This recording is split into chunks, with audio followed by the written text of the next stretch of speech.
قرآن کا 28واں پارہ، معاف کیجئے، قرآن کا 28واں پارہ سورہ تحریم آیت نمبر 6۔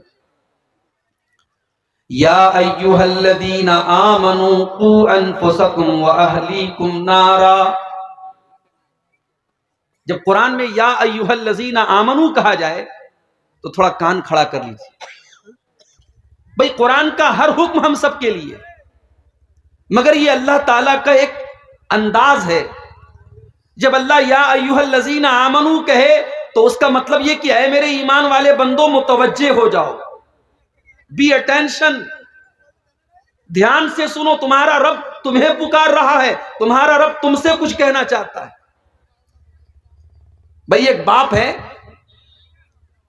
وہ جب اپنے بچے سے کہتا ہے کہ اے میرے بچے تو ادھر آ، اس کے پیار بھرے لہجے کو سن کر کے بچہ دوڑا دوڑا جاتا ہے کہ میرا باپ مجھے پکار رہا ہے، کسی اور کو نہیں پکار رہا ہے۔ ایک ماں ہے، جب وہ اپنے بیٹے کو بلاتی ہے کہ اے میرے بیٹے، تو بیٹا دوڑا دوڑا جاتا ہے۔ اسی طریقے سے اللہ تبارک و تعالیٰ اپنے اربوں خربوں بندوں میں جب یا ایھا الذین آمنوا کہہ کر کے مخاطب کرے تو ہر ایمان والے کے کان ہی نہیں، اس کا دل اور دماغ بھی حاضر ہو جانا چاہیے کہ میرا رب ہم سے کچھ کہہ رہا ہے۔ یا ایھا الذین آمنوا، اے وہ لوگو جو ایمان لائے ہو، قوا انفسکم، اپنے آپ کو بچاؤ، واہلیکم، اور اپنی فیملی کو، اپنے پریوار کو، اپنے گھر والوں کو بچاؤ، اپنے بیوی بچوں کو بچاؤ، اپنے اہل خانہ کو بچاؤ، اپنے پریوار کو بچاؤ۔ کس چیز سے؟ نارا، آگ سے۔ کیسی آگ؟ فرمایا وقودھا الناس والحجارہ، ایسی آگ سے بچاؤ جس آگ کا ایندھن انسان اور پتھر ہوں گے۔ وہ پیٹرول سے نہیں جلے گی، وہ ڈیزل سے نہیں جلے گی، وہ کوئلے سے نہیں جلے گی، وہ لکڑیوں سے نہیں جلے گی۔ وقودھا الناس والحجارہ، اس آگ کا ایندھن انسان اور پتھر ہوں گے۔ اے اللہ، دنیا میں ہم بہت دولت والے تھے، اگر کسی غیر قانونی کام میں پولیس والے پکڑ کے لے کے چلے جاتے تھے، ہم رشوت دے کر کے چھوٹ جایا کرتے تھے۔ عدالت تک معاملہ پہنچتا تھا، ہم عدالتوں میں جا کر کے وکیلوں سے بات کر کے سیٹنگ کر لیا کرتے تھے۔ اگر اور اوپر کے لیول کا معاملہ آتا تھا، ہم جج سے سودے بازی کر لیتے تھے۔ اے اللہ، یہ تیری جیل ہے، یہ تیری سزا ہے، جہنم۔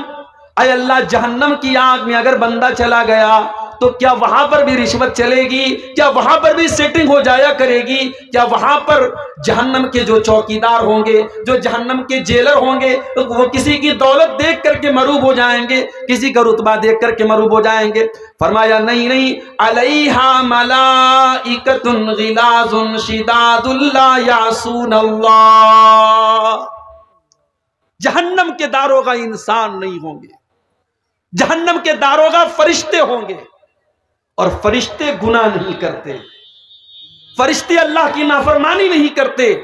جہنم کے داروغہ بڑے ٹائٹ ہوں گے، بڑے سخت ہوں گے، بڑے اسٹرکٹ ہوں گے، اور اللہ جتنا حکم دے گا وہ اتنا اس کو پورا کرے گا۔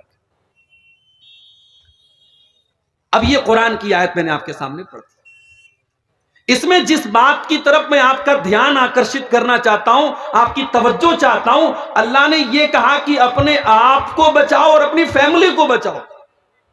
ایسا کیوں کہا اللہ؟ اللہ ڈائریکٹ یہ بول دیتا اپنے آپ کو جہنم کی آگ سے بچاؤ، فیملی کا ذکر کیوں کیا؟ کیونکہ ہر انسان کی زندگی میں اس کے پریوار کی بڑی اہمیت ہوتی ہے۔ انسان کسی اچھی جگہ جاتا ہے، سوچتا ہے بیوی بچوں کو لے کے جاؤں۔ انسان کوئی اچھی چیز کھاتا ہے، سوچتا ہے اپنی محترمہ کے لیے بھی لیتے چلوں، اپنے بچوں کے لیے بھی لیتے چلوں۔ حج کرنے جاتا ہے، بیوی کو لے کے جاتا ہے، عمرہ کرنے جاتا ہے، بیوی کو لے کے جاتا ہے۔ پریوار کو ہم بہت چاہتے ہیں، بہت محبت کرتے ہیں۔ میرے جس پریوار سے ہم اتنی محبت کرتے ہیں، جس فیملی سے ہم اتنا پیار کرتے ہیں کہ اسی فیملی کو سکھ پہنچانے کے لیے دن رات ایک کیے رہتے ہیں۔ صبح جب سے نیند کھلتی ہے، رات کو بستر پہ جانے تک اپنے بدن کا ایک ایک قطرہ، اپنے پسینے کا ایک ایک قطرہ اپنے پریوار کے لیے ہم بہاتے ہیں۔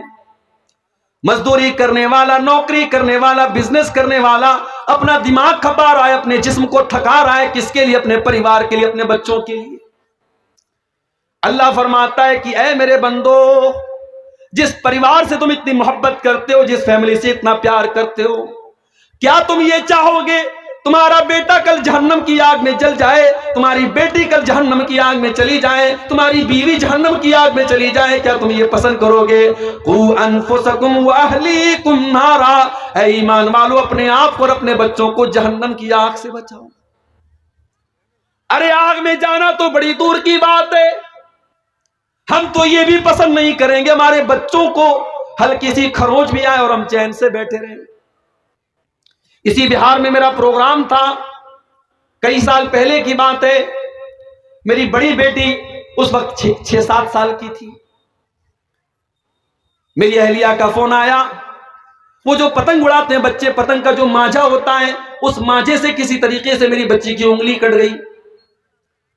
میں بہار میں بیٹھا ہوں پروگرام میں، مائیں عورتیں کمزور دل کی ہوتی ہیں، اس کی انگلی میں کٹ لگ گیا، خون بہنے لگا، میری اہلیہ رونے لگی، آنسو بہنے لگے اس کے۔ فون کیا اس نے مجھے، باپ کا دل بچوں کی ذرا سی تکلیف دیکھ کر کے پگھل جاتا ہے میرے بھائیوں۔ ویڈیو کال پر بچی کی انگلی کو دیکھا، میری آنکھوں سے بھی چند آنسو چھلک گئے۔ میں نے فوراً ڈاکٹر کو بلوایا فون کر کے، اس کا علاج ہوا۔ اتنی محبت کرتے ہیں اپنے پریوار سے، ہلکی سی کھروچ آ جائے ہم نہیں پسند کرتے اپنے بچوں۔ اللہ تعالیٰ اسی محبت کو یاد دلا رہا ہے کہ اے ایمان والو، جس پریوار سے تم اتنی محبت کرتے ہو، جس کے لیے اتنی محنت کرتے ہو، کل جہنم کی آگ میں تمہارا بیٹا جلنے لگے گا، تمہاری بیٹی جلنے لگے گی، تمہاری بیوی جلنے لگے گی، کیا تم یہ پسند کرو گے؟ قُوا أَنفُسَكُمْ وَأَهْلِيكُمْ نَارًا، اے ایمان والو اس جہنم کی آگ سے اپنے آپ کو بچا لو اور اپنی فیملی کو بچا لو۔ کبھی آگ میں جلتے ہوئے دیکھا ہے آپ نے کسی کو؟ نہیں جلتے ہوئے دیکھا ہے تو فلسطین کے ویڈیو ذرا اٹھا کے دیکھ۔ شاید دنیا کی تاریخ میں اتنے بڑے بڑے فرعون کبھی پیدا نہیں ہوئے جتنا بڑا فرعون آج اس دور میں فلسطین پر ظلم کرنے والا، اپنے آپ کو دنیا کا ٹھیکیدار سمجھنے والا ملک موجود ہے۔ دنیا کی تاریخ میں یہ مثالیں نہ دیکھی گئی ہوں گی کہ قبروں پر بلڈوزر چلا کر کے قبروں سے مردوں کو نکال کر کے جلایا جا رہا ہے، چھوٹے چھوٹے معصوم بچوں کو مارا جا رہا ہے۔ ہم اور آپ تو بڑے چین سے اپنے گھروں میں بیٹھے ہوئے ہیں، سردی کے موسم میں رضائی اوڑھ کے، گرمی کے موسم میں اے سی اور کولر کی ہوائیں کھا رہے ہیں۔ وہاں ہمارے فلسطینی بھائی کئی مہینوں سے ہزاروں کی تعداد میں مارے جا چکے اور مارے جا رہے ہیں، ان کے گھروں کو جلایا جا رہا ہے، ان کے اوپر میزائل کے حملے ہو رہے ہیں۔ آگ کیسی ہوتی ہے ذرا ان سے پوچھ لو میرے بھائی۔ آگ، جب کوئی انسان آگ میں جلتا ہے نا، اس کی ڈیڈ باڈی جب آپ دیکھیں گے، کمزور دل اور دماغ کا آدمی تو دیکھ ہی نہیں پائے گا، بے ہوش ہو جائے گا۔ دنیا کی آگ میں کوئی جل جائے ہم برداشت نہیں کر سکتے، ہم دیکھ نہیں سکتے۔ اے اللہ، جہنم کی آگ کیسی ہوگی؟ اللہ کے پیارے نبی فرماتے ہیں انہا فضلت علی نار دنیاکم ب69، جہنم کی آگ دنیا کی آگ سے 69 گنا زیادہ خطرناک ہوگی، 69 گنا زیادہ خطرناک۔ دنیا کی آگ میں کوئی جل گیا، ایک بار جل گیا، اس کے بعد وہ مر گیا، کام ختم ہو گیا۔ جہنم کی آگ میں ایک بار نہیں جلے گا۔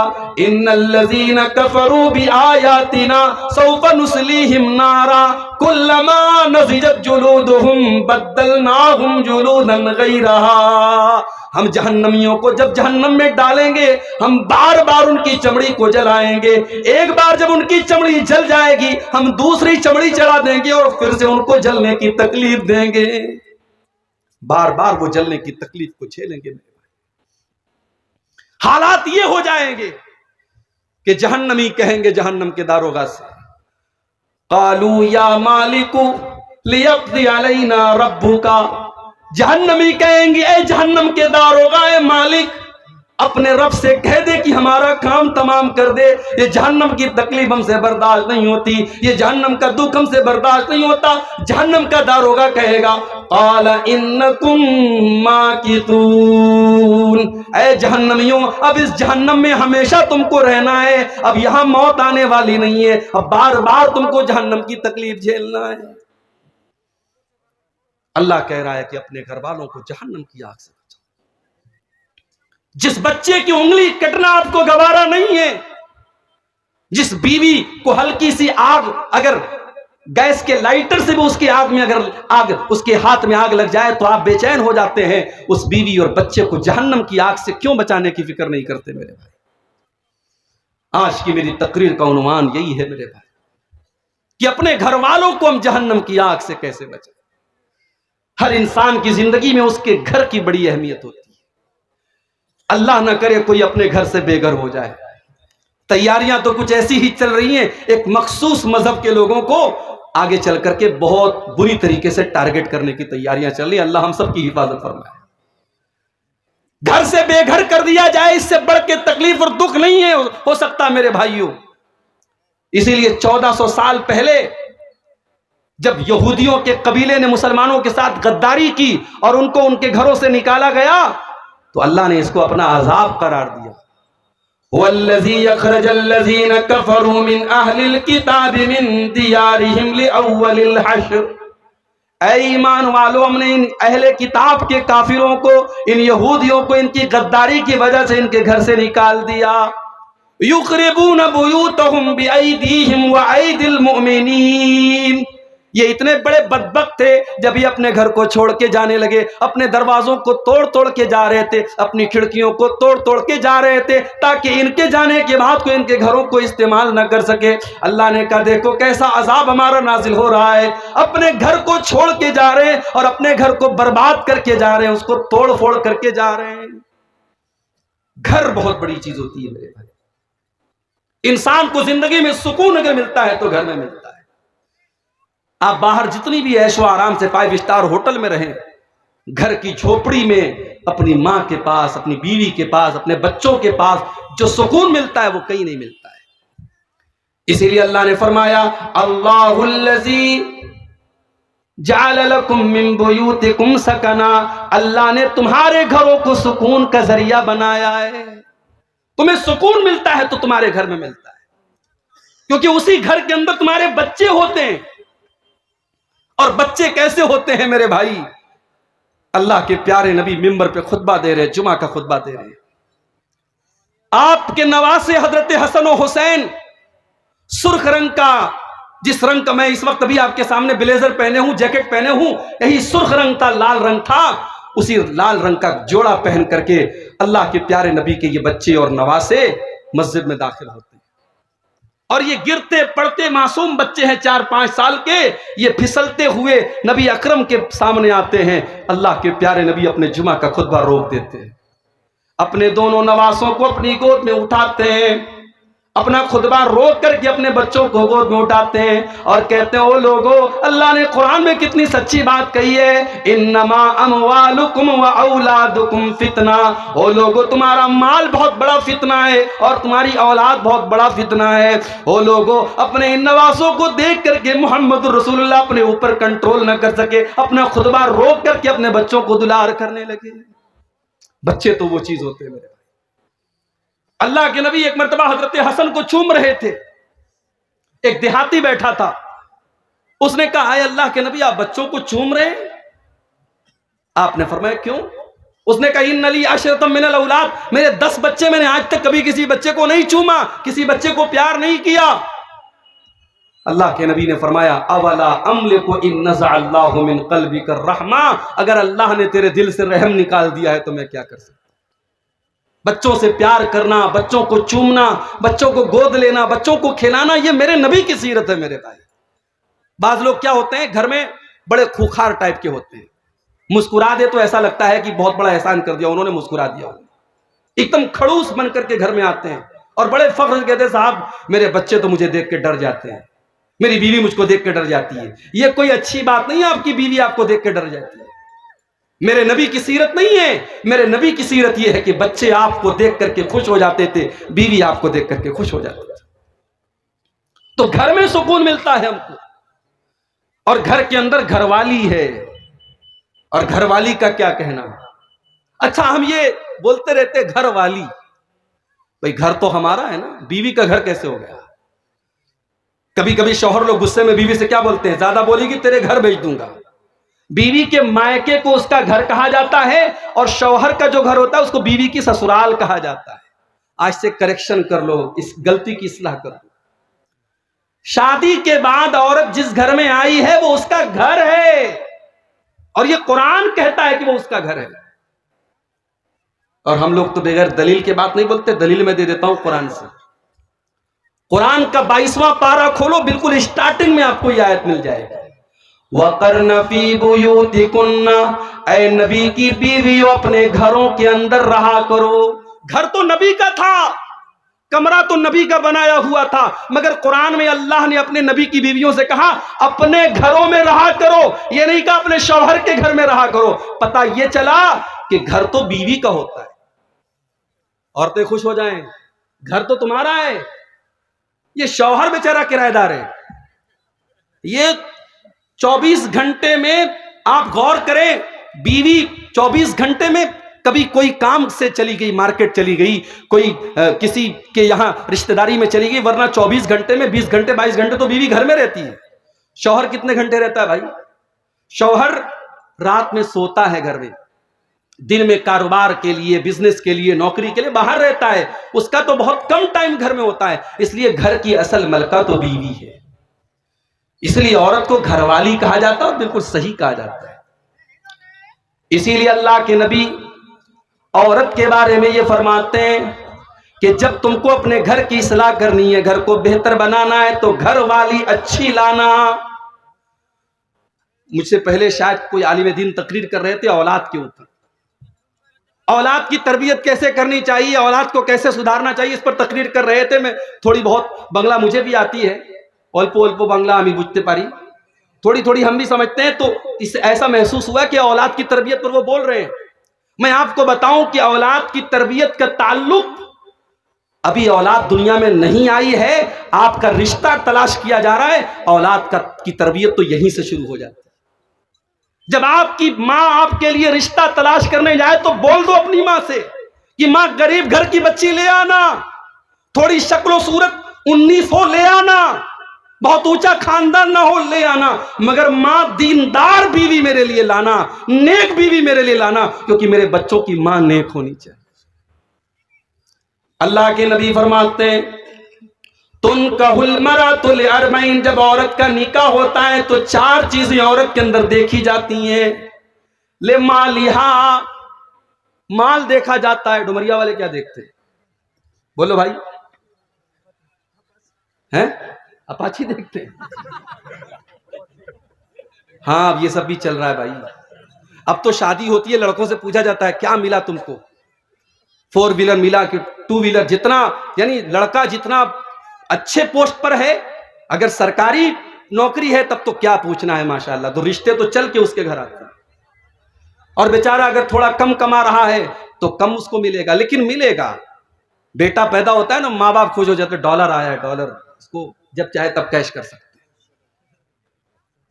مال آج لڑکیوں اور لڑکوں کی شادی کو ہم نے تجارت بنا دیا، سودا ہو رہا ہے لڑکوں کا۔ اور علماء، میں ان لوگوں کی بات کر رہا ہوں جو عالم ہیں، ان کی بھی شادی ہوتی، وہ بھی جہیز لے رہے ہیں، ان کے باپ بھی ان کا سودا کر رہے ہیں۔ میرے بھائیوں، شرمانی چاہیے ہمیں۔ نبی کے دور میں کبھی کسی دلہے سے یہ نہیں پوچھا گیا تجھے جہیز میں کیا ملا۔ اللہ کے نبی کے دور میں ایک صحابی ہیں، ان کا نام عبد الرحمن بن عوف ہے۔ مکہ سے مدینہ آتے ہیں، خالی ہاتھ آتے ہیں، بالکل خالی ہاتھ آتے ہیں، ان کے پاس کوئی دولت نہیں ہے۔ اللہ کے پیارے نبی نے ان کو بھائی بنایا، حضرت سعد بن ربیع کا۔ سعد بن ربیع انصاری صحابی، حضرت عبد الرحمن مہاجر صحابی، اللہ کے رسول صلی اللہ علیہ وسلم نے دونوں کا ہاتھ پکڑ کر کے بھائی بھائی بنا دیا۔ اب ذرا غور سے سننا میرے بھائیوں، کتنے خوددار تھے صحابہ۔ ہمیں تو اگر فری میں کوئی مال ملے ہم تو لوٹنے کے لیے تیار ہو جاتے ہیں، صحابہ کتنے خوددار تھے، ذرا اندازہ لگاؤ میرے بھائیوں۔ حضرت سعد بن ربیع انصاری کہتے عبد الرحمن میرے نبی نے تجھ کو میرا بھائی بنا دیا ہے. اے عبد الرحمن یہ میرا گھر ہے, یہ میری پراپرٹی ہے, یہ میرے کھجوروں کے باغات ہیں. اے عبد الرحمن آ جاؤ میں بٹوارا کر لیتا ہوں, آدھا گھر تیرا آدھا گھر میرا, آدھا کھیت تیرا آدھا کھیت میرا, آدھا باغ تیرا آدھا باغ میرا. اے عبد الرحمن ابھی تو نیا نیا مدینے میں آیا ہے, ابھی تیری شادی ہونا مشکل ہے, ابھی تجھے رشتہ ملنا مشکل ہے. اے عبد الرحمن میری 4 بیویاں ہیں. اب یہ شوہروں کے کان کھڑے ہو گئے, مولوی صاحب 4 بیویاں, ہمارے پاس تو ایک ہے, بڑی مشکل سے ایک ہے. کئی نوجوان تو اپنے دل کا دکھڑا بیان کر رہے تھے, مولوی صاحب ہم دوسری کرنا چاہتے ہیں مگر بڑا ڈرتے ہیں, بیوی پتہ نہیں کیا کرے گی, سسرال والے کیا کریں گے. دوسری شادی کو گناہ بنا دیا گیا.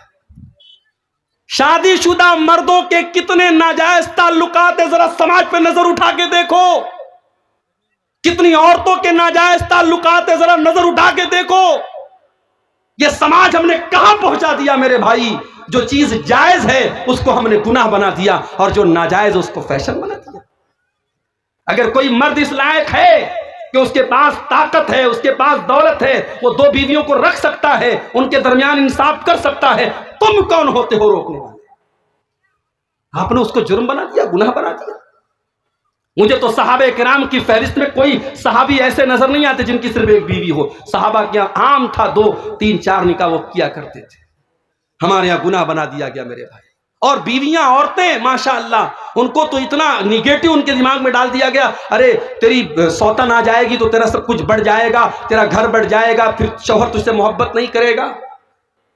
یہاں تک بیویاں کہہ دیتی ہیں کہ اگر آپ مجھ سے سچی محبت کرتے ہیں آپ کبھی دوسری شادی کا نام مت لیجئے گا. اور جب ان سے یہ کہا جاتا ہے کہ اللہ کے رسول صلی اللہ علیہ وسلم نے 1 سے زیادہ نکاح کیا ہے, کیا اللہ کے نبی حضرت عائشہ سے محبت نہیں کرتے تھے, کیا اللہ کے نبی اپنی بیویوں سے محبت نہیں کرتے تھے, تو کہتی ہے وہ نبی کی بات کی, ان کی بات مت کیجیے.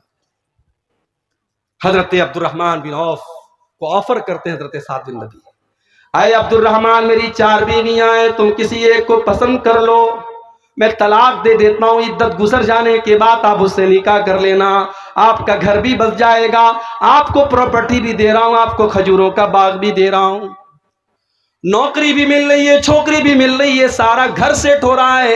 مگر عبد الرحمن کتنے خوددار تھے میرے بھائیوں, کہنے لگے بارک اللہ لک فی اہلک و مالک, اے سعد بن ربیع اللہ تیرے مال میں برکت دے, اللہ تیرے پریوار میں برکت دے. اے سعد بن ربیع مجھے تیری بیوی سے میں نہیں چاہتا تیرا گھر ٹوٹ جائے اور میرا گھر بن جائے, میں نہیں چاہتا تیرے گھر کا آدھا حصہ میں لے لوں. اے سعد بن ربیع میں تو بزنس مین آدمی ہوں, میں تو تاجر آدمی ہوں, مجھے تو کاروبار کرنا آتا ہے, مجھے مارکیٹ کا پتہ بتا دو, مجھے بازار کا پتہ بتا دو, میں اپنے پیر پہ کھڑا ہو جاؤں گا. اور دنیا کی نظروں نے دیکھا عبد الرحمن بن عوف نے حلال بزنس کیا, حلال تجارت کی, گھی اور پنیر کا کاروبار انہوں نے شروع کیا, اور کچھ دنوں میں اللہ نے اتنی برکت دی, انہوں نے ایک انصاری لڑکی سے شادی کی, اور جب شادی کی تو بیوی کو مہر میں انہوں نے کیا دیا, سونے کی کھجور کی گٹھلی کے برابر انہوں نے سونا دیا. اور اس زمانے میں جب شادی ہوتی تھی تو عورتیں خوشبو لگاتی تھی, وہ زرد رنگ کی خوشبو ہوتی تھی, اور اگر دلہا کے کپڑے پر وہ خوشبو مل جائے تو سمجھ جاؤ اس کی شادی ہوئی ہے. جیسے ہمارے آج کل ہلدی لگائی جاتی ہے, شادی کے پہلے ہلدی کی باقاعدہ اب تو رسم ہونے لگی ہے. پتہ نہیں آپ کے علاقے میں کیا حال ہے, اب کہیں باقاعدہ ہلدی کے نام سے فنکشن ہوتا ہے, لڑکے لڑکیاں ہلدی رنگ کا کپڑا پہنتے, حرام ہے یہ غیروں کی مشابہت ہے.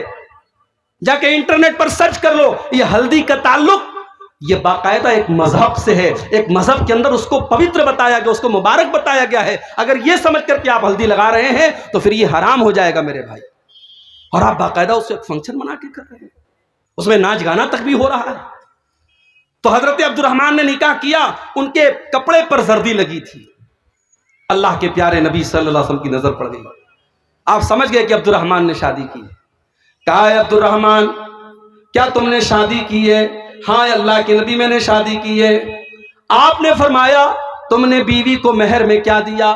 دیکھو نبی کا سوال دیکھو، نبی نے یہ نہیں پوچھا تم کو جہیز میں کیا ملا، کیونکہ صحابہ کے دور میں جہیز کا کوئی تصور ہی نہیں تھا، وہ خوددار لوگ تھے، وہ آج ہماری طرح بھکاری نہیں تھے میرے بھائیوں۔ وہ نوجوان کتنا بڑا بھکاری ہے، وہ اچھی نوکری کر رہا ہے، اچھا پیسہ کما رہا ہے، مگر وہ اتنا بڑا بھکاری ہے، جب تک سسرال سے بیڈ نہ ملے وہ رات میں سوئے گا نہیں، جب تک سسرال سے فریج نہ ملے وہ ٹھنڈا پانی نہ پیے گا، جب تک سسرال سے اس کو گاڑی نہ ملے وہ روڈ پر گاڑی نہ چلائے گا۔ ارے تو اتنے پیسے کمانے کے باوجود ایک نمبر کا تو بھکاری بنا ہوا ہے۔ اللہ کے نبی اپنے صحابی سے سوال کرتے ہیں تو نے اپنی بیوی کو مہر میں کیا دیا؟ فرمایا نواتم من ذہب، اے اللہ کے رسول میں نے اپنی بیوی کو کھجور کی گٹھلی کے برابر سونا دیا ہے۔ تو جب شادی کرتے ہیں تو لوگ مال دیکھتے ہیں، وجمالها، اور کچھ لوگوں کی نظر خوبصورتی پر ہوتی ہے، ماں چاہتی ہے میری بہو ایسی آئے، پورے گاؤں میں پورے علاقے میں تعریف ہو بہت خوبصورت بہو آئی ہے، صرف خوبصورتی دیکھی جاتی ہے، صرف رنگ دیکھا جاتا ہے، اگر اچھی لڑکی دیکھ کے آئے سب کچھ اچھا ہے، دیندار ہے، نمازی ہے، پردہ کرنے والی ہے، لیکن رنگ تھوڑا سا دبا ہے، تو ماں کر کے کہتی ہے رشتہ تو بہت اچھا تھا لیکن لڑکی کا رنگ تھوڑا سا دبا ہوا تھا، لڑکی کی ہائٹ تھوڑی سی کم تھی۔ او لوگوں ان چھوٹی چھوٹی چیزوں کو توجہ نہ دو، وہ لڑکی جس کی ہائٹ تھوڑی کم ہے اس کو بھی اللہ نے بنایا ہے، جس کا رنگ تھوڑا سا دبا ہوا ہے اس کو بھی اللہ نے بنایا ہے، اگر وہ دیندار ہے، پڑھی لکھی ہے، خوبصورت ہے، اگر وہ لڑکی اچھے خاندان کی ہے، اس کی دینداری کو دیکھ کر کے اس سے نکاح کر لو، اس چھوٹی سی بنیاد پر اس کے رشتے کو ریجیکٹ مت کرو۔ اللہ کے نبی کہتے کچھ لوگ خوبصورتی دیکھتے اور کچھ لوگ وَلِحَسَبِهَا، اس کا خاندان دیکھتے ہیں، ہماری برادری سے میچ کرتی ہے کہ نہیں، ہمارے قبیلے سے میچ کرتی ہے کہ نہیں، جس خاندان سے ہم اس خاندان سے میچ کرتی ہے کہ نہیں، وَلِدِينِهَا، اور کچھ لوگ لڑکی کی دینداری دیکھا کرتے ہیں۔ اللہ کے نبی فرماتے ہیں فَاظْفَرْ بِذَاتِ الدِّينِ، جب تم لڑکی دیکھنے جاؤ تو دیندار لڑکی دیکھو، دیندار بیوی اپنے گھر میں لے کے آؤ، تم کامیاب ہو جاؤ گے۔ گھر کو جہنم سے بچانا ہے، بچوں کو جہنم سے بچانا ہے تو رشتوں میں میرے بھائیوں دینداری دیکھو، اور جب لڑکی کے لیے لڑکا دیکھنے جاؤ تب بھی دینداری دیکھو۔ اور میں ایک بڑی پوائنٹ کی بات بتا رہا ہوں اپنی بہنوں سے، کسی بے دین سے شادی کرنے سے بہتر ہے، کسی بے دین کی ایک لوتی بیوی بننے سے بہتر ہے کسی دیندار کی ایک عورت دوسری بیوی بن جائے، تیسری بن جائے۔ وہ انسان جس کے پاس دین نہیں ہے، جس کے پاس اخلاق نہیں ہے، وہ آج نہیں تو کل تمہیں پچھتانے پر مجبور کر دے گا۔ امام حسن بصری کے پاس ایک آدمی آیا، اس نے کہا امام صاحب میری بیٹی بہت خوبصورت ہے، بہت اچھی ہے، پڑھی لکھی ہے، کسورہ خطاب ہوا، میری لڑکی کے لیے بہت سارے رشتے آ رہے ہیں، میں اپنی بیٹی کی شادی کس سے کروں؟ غور سے سننا، امام حسن بصری جواب دیتے ہیں کہ اپنی بیٹی کی شادی زوجہ التقی، اپنی بیٹی کی شادی کسی متقی انسان سے کر دو، کسی ایسے انسان سے کر دو جو متقی ہو، جو پرہیزگار ہو، جو اللہ سے ڈرنے والا ہو، کیونکہ ایسا انسان جب تمہاری بیٹی سے شادی کرے گا، ان احبہا اکرمہا، اگر تمہاری بیٹی سے محبت کرے گا تو عزت دے گا، وَإِن کَرِہہا، اور اگر کسی وجہ سے میاں بیوی میں نبھاؤ نہ ہو سکا، اگر میاں بیوی میں محبت نہ ہو سکی تو آپ کی بیٹی کو وہ ذلیل نہیں کرے گا۔ دیندار انسان کو اپنا داماد بناؤ۔ اسی لیے اللہ کے پیارے نبی فرماتے ہیں اذا خطب الیکم ممن ترضون دینہ وخلقہ، جب تمہاری بیٹی کے لیے ایسا رشتہ آئے، لڑکا دیندار ہے، لڑکا اچھے اخلاق والا ہے، فزوجوہ، تو جلدی سے نکاح کر دو۔ یہ مت دیکھو کہ زیادہ کماتا ہے کہ نہیں کماتا ہے، ہمارے برابر کے لوگ ہیں کہ نہیں، پکا مکان بنائے کہ نہیں بنائے، سرکاری نوکری ہے کہ نہیں ہے۔ اگر لڑکا دیندار ہے، اگر لڑکا اچھے اخلاق والا ہے، اپنی بیٹی کی شادی اس لڑکے سے کر دو۔ الا تفعلوا، اگر تم ایسا نہیں کرو گے، تکن فتنۃ فی الارض وفساد عریض، تو زمین کے اندر فتنہ اور فساد پھیل جائے گا، اور فساد آج پھیل چکا ہے۔ سماج کے اندر زناکاری اور بدکاری اتنی تیزی سے بڑھ رہی ہے کہ شاید آپ کو اندازہ نہیں ہے۔ 9 10 سال کی بچیاں، 13 14 سال کے بچے، آج ان کے بھی ریلیشن سے، ان کے بھی تعلقات ہیں، ان کے بھی موبائل پر ان کے بھی چکر چل رہے ہیں۔ سماج اس مہانے پر اور اس دہانے پر جا کے کھڑا ہے میرے بھائی۔ جو بچیاں ابھی ڈھنگ سے بالغ نہیں ہوئی ہیں، جو بچے ابھی ڈھنگ سے جوان نہیں ہوئے ہیں، آج انٹرنیٹ نے ان کو بھی بالغ اور جوان بنا دیا ہے۔ میں بڑے صاف الفاظ میں کہتا ہوں، یہ دور صحابہ کا نہیں ہے، یہ دور تابعین کا نہیں ہے۔ اس دور میں نہ مردوں کی نظر جھکی ہے، نہ عورتوں کے جسم پر وہ پردہ ہے جو ہونا چاہیے۔ اس دور میں اپنی نوجوان نسل کو بچانا ہے، نکاح ٹائم سے کرو، اور ان کی نکاح میں، ان کی شادی میں دینداری کو پریفر کرو، دینداری کو ترجیح دو میرے بھائی۔ اگر گھر والوں کو جہنم کی آگ سے بچانا ہے، یہ پہلا اصول یاد رکھ لو۔ اچھا، ہم لوگ جب گھر بناتے تو کیا کرتے ہیں؟ سب سے پہلے ہم گھر کی بنیاد کو مضبوط کرتے ہیں۔ اگر گھر کی بنیاد مضبوط نہ ہو تو جتنی بھی اونچی بلڈنگ بنا لے، ایک دن بلڈنگ گر جائے گی، کیونکہ بنیاد کمزور ہے۔ اگر آپ اپنے گھر کو جہنم کی آگ سے بچانا چاہتے ہیں، اپنے گھر کی بنیاد دینداری پر رکھنا، تقوی کے اوپر رکھنا۔ افمن اسس بنیانہ علی تقوی من اللہ ورضوان، جو اپنے گھر کی بنیاد اللہ کے تقوی پر رکھے گا، اللہ کی رضا پر رکھے گا، اللہ نے فرمایا وہ زیادہ بہتر ہے۔ امن اسس بنیانہ، یا وہ انسان بہتر ہے جس نے اپنے گھر کی بنیاد ایک گڈھے کے اوپر رکھی ہے جو جہنم میں گرنے والا ہے۔ تقوی کے اوپر اپنے گھر کی بنیاد رکھو۔ بے ایمانی کر کے، چوری کر کے، حرام طریقے سے اگر پیسہ کما کر کے گھر بنا بھی لیا، آج نہیں کل وہ گھر آپ کے گھر والوں کے لیے جہنم کا ذریعہ بنے گا، بچوں کو برباد کرے گا، بیوی کو برباد کرے گا۔ اور آج دیکھ لیجئے گھر کے کیا حالات ہیں۔ وَمَن يُطِعِ اللَّهَ وَرَسُولَهُ فَقَدْ فَازَ فَوْزًا عَظِيمًا۔ أما بعد فإن خير الحديث كتاب الله وخير الهدي هدي محمد صلى الله عليه وسلم وشر الأمور محدثاتها وكل محدثة بدعة وكل بدعة ضلالة وكل ضلالة في النار۔ اعوذ باللہ من الشیطان الرجیم، بسم اللہ الرحمن الرحیم۔ وقرن فی بیوتکن ولا تبرجن تبرج الجاہلیۃ الأولی وأقمنا الصلاة وآتينا الزكاة وأطعنا الله ورسوله انما يريد الله ليذهب عنكم الرجس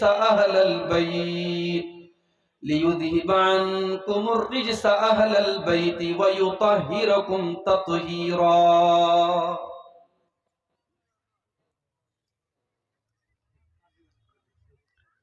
فکر عقبا کی کر آج ہی بے خبر، کل نہ کر کل کا کوئی بھروسہ نہیں۔ بہت اچھا۔ کل نہ آیا کبھی اور نہ آئے گا کل، کل نہ آیا کبھی اور نہ آئے گا کل، کل تو کل ایک پل کا بھروسہ نہیں، کل تو کل ایک پل کا بھروسہ نہیں۔ کر عبادت خدا کی جوانی میں تو، کل بڑھاپا تیرے سر پہ آ جائے گا، قوت دست پا ختم ہو جائے گی، قوت دست پا ختم ہو جائے گی، پھر عبادت کا کوئی بھروسہ نہیں، کل نہ کر کل کا کوئی بھروسہ نہیں۔ سبحان اللہ۔ ناز کتنا تھا دولت پہ قارون کو، بھول بیٹھا تھا وہ دین و ایمان کو، خاک میں مل گئی اس کی دولت سبھی، خاک میں مل گئی اس کی دولت سبھی، ایسی دولت کا کوئی بھروسہ نہیں۔ شداد نام کا ایک انسان تاریخ میں گزرا ہے، اس نے اپنی ایک مصنوعی جنت بنائی تھی، دنیا میں اس نے جنت بنائی تھی۔ شاعر کہتا ہے، روح شداد کی جب نکالی گئی، سیر باغ ارم کی نہ اس کو ملی، ہاتھ ملتا گیا اور یہ کہتا گیا، ہاتھ ملتا گیا اور یہ کہتا گیا، ایسی جنت کا کوئی بھروسہ نہیں، کل نہ کر کل کا کوئی بھروسہ نہیں۔ آج 2023 کی آخری رات، آج رات پوری دنیا میں جتنی شراب پی جائے گی، جتنا زنا ہوگا، جتنی حرام کاریاں ہوں گی، شاید سال میں کبھی نہیں ہوئی، جبکہ انسان کو یہ معلوم نہیں ہے کہ وہ آج کی رات پوری گزار سکے گا بھی نہیں، وہ اگلے 1 منٹ، اگلے 1 گھنٹے کی گارنٹی نہیں لے سکتا، اور انسان نیا سال منا رہا ہے۔ یہ آخری شعر خاص طور سے سماعت فرمائیں۔ ہم نے مانا اجل آئے گی ایک دن، ہم نے مانا اجل آئے گی ایک دن، کیا پتا کب کہاں روح پرواز ہو۔ ہم نے مانا اجل آئے گی ایک دن، کیا پتا کب کہاں روح پرواز ہو، کیا پتا کب کہاں روح پرواز ہو۔ ہے مقدر تو مل جائے 2 گز زمیں، ہے مقدر تو مل جائے 2 گز زمیں، ورنہ تربت کا کوئی بھروسہ نہیں۔ فکر عقبا کی کر آج ہی بے خبر، کل نہ کر کل کا کوئی بھروسہ نہیں۔ صدر محترم، علماء کرام، محترم بزرگوں، نوجوان ساتھیوں، ماں اور بہنوں، پیارے بچوں، رات کے تقریباً 1:15 بج رہے ہیں، اور سردی امید سے زیادہ ہے، زبردست کوہرا پڑ رہا ہے، لیکن یہ آپ حضرات کی دین سے محبت ہے، علماء سے محبت ہے، قرآن و سنت سے محبت ہے کہ آپ حضرات اتنی تکلیف اور سردی اٹھا کر کے بھی پنڈال کے نیچے بیٹھے ہیں، اور ہماری مائیں بہنیں بھی اچھی خاصی تعداد میں بیٹھی ہیں۔ اللہ تعالی ہم سب کی اس حاضری کو قبول فرمائے۔ اب تک علماء نے جو بیانات کیے ہیں، اللہ تعالیٰ ان باتوں پر ہم سب کو عمل کی توفیق عطا فرمائے، اور ہم سب کو کہنے سننے سے زیادہ عمل کی توفیق۔ میرے بھائیوں، آج کی تقریر میں قرآن کریم کی ایک آیت سے شروع کرنا چاہتا ہوں۔ قرآن کریم کے 28ویں پارے میں سورہ تحریم کی آیت نمبر 6 میں اللہ تعالیٰ نے ہمیں اور آپ کو ایک حکم دیا ہے، اسی حکم کے اوپر ہم غور کریں، اور آج کی میری پوری تقریر کا خلاصہ اسی ایک آیت کے اندر موجود ہے۔ آئیے پہلے اس آیت کو پڑھتا ہوں، اس کا ترجمہ کرتا ہوں، پھر بات کو آگے بڑھاتا ہوں۔